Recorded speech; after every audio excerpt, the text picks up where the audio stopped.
أحمد بن محمد بن سلم التجاني. يا همة الشيخ الجامع بين الشريعة والحقيقة، الشيخ إبراهيم بن الحاج عبد الله إياس الخولكي التجاني السنغالي. ويا همة الشيخ خادم المقدم محمد الأول،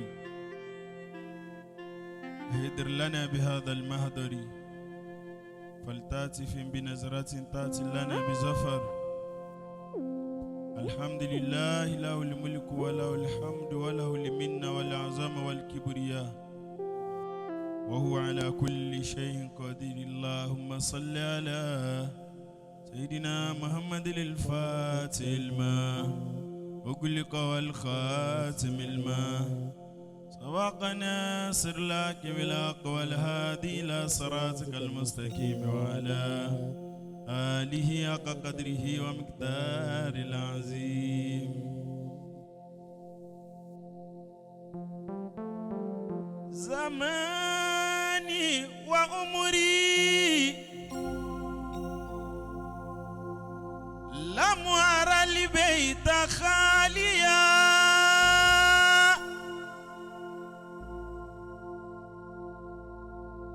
خلالي يومي بيت طعام صافيا،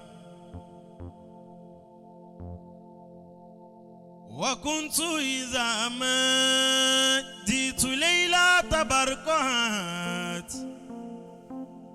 كما قاله ما كان قبل معنيا، وما ربني هذا الصفور لأنني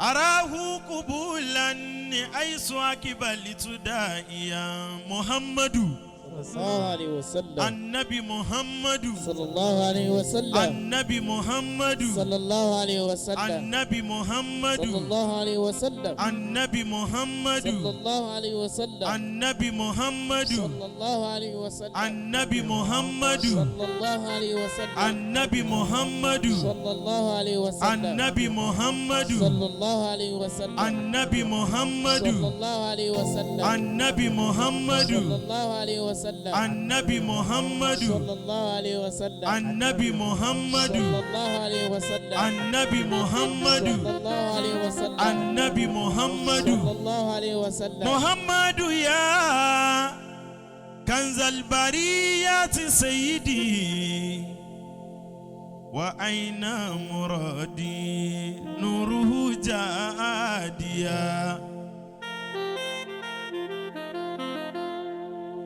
عليك سلام الله يا خير من مشى.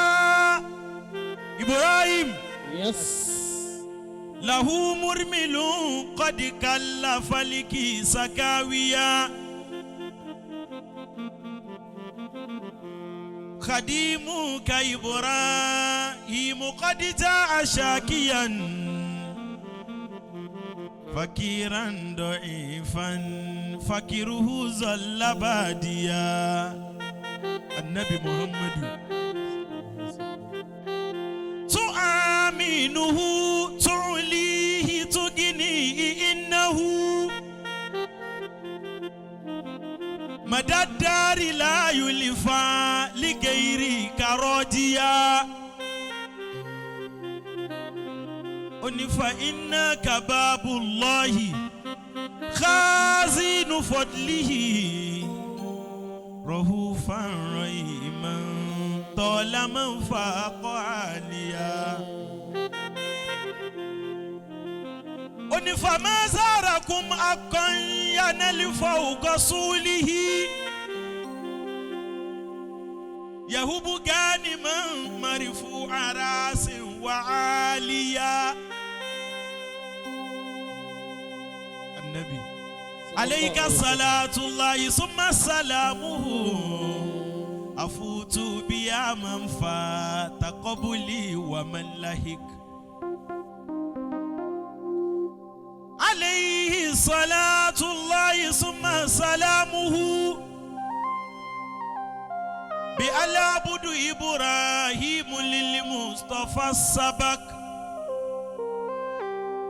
عليه ما لها للكرام وصحبه صلاة وتسليم تزيل طقائي محمد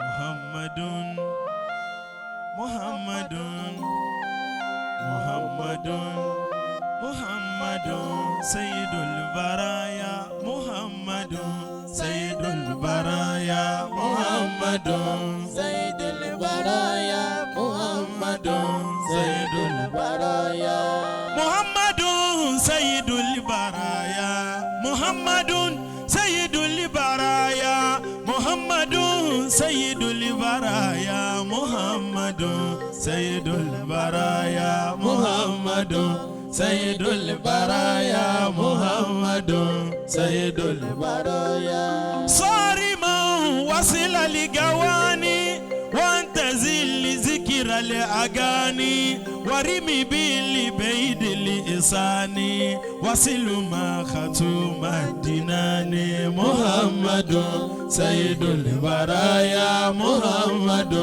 سيد البرايا ولملاهي ولمغاني من كيراني أو مباني كل ذي ويك السراب وبقروها للمعاني محمد سيد البرايا محمد سيد البرايا شو أين آهي حق حق تاليا سبع المساني بالصفات ذات حقا رتبة ليست لساني محمد سيد البرايا محمد سيد البرايا فهو مختار البرايا قبل تقدير الزمان إنني قبل البرايا حبه شغل الجنان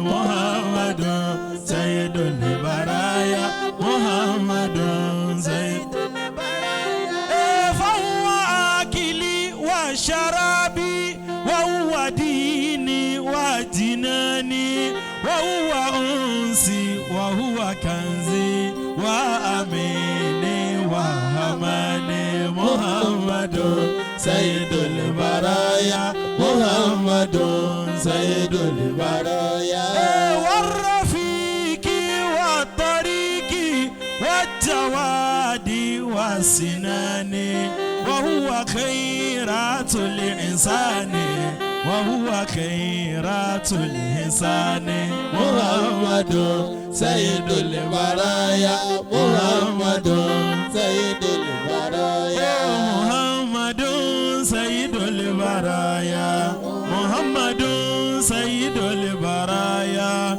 محمد سيد البرايا محمد سيد البرايا محمد سيد البرايا محمد سيد البرايا مجني يا مصطفى سيدي مصطفى سيدي mo ní ẹni bí ọkàn ọlọ́run gangan yá Mustapha Sayyidi wàláhì Muhammadu ni yá Mustapha Sayyidi kò rí kò sùn ọlọ́run gangan yá Mustapha Sayyidi wàláhì Muhammadu ni yá Mustapha nítorí ayọ̀ ọlọ́run gangan yá Mustapha Sayyidi wàláhì Muhammadu ni yá Mustapha nítorí àyànfẹ́ ọlọ́run gangan yá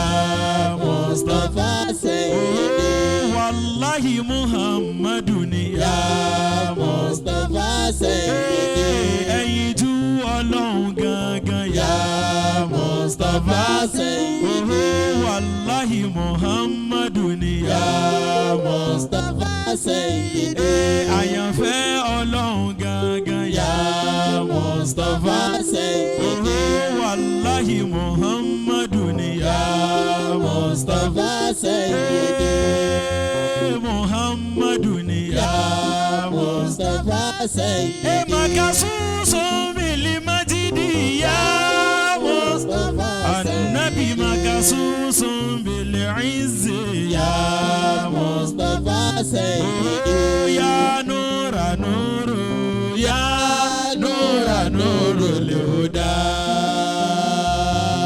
huda huda da huda Habibullah ya akadrihi wa bidari sallallahu alayhi wa sallam. Sallallahu alayhi wa sallam. Sallallahu alayhi wa sallam. Allahu akbar. Ó pọ̀ fún King Zainu. Ọlọ́run ní jẹ́ ó bàjẹ́ àlùbáríkà Ànábì wa Muhammad sallallahu alayhi wa sallam. Èyí tí ó kàn báyìí, the next on our agenda.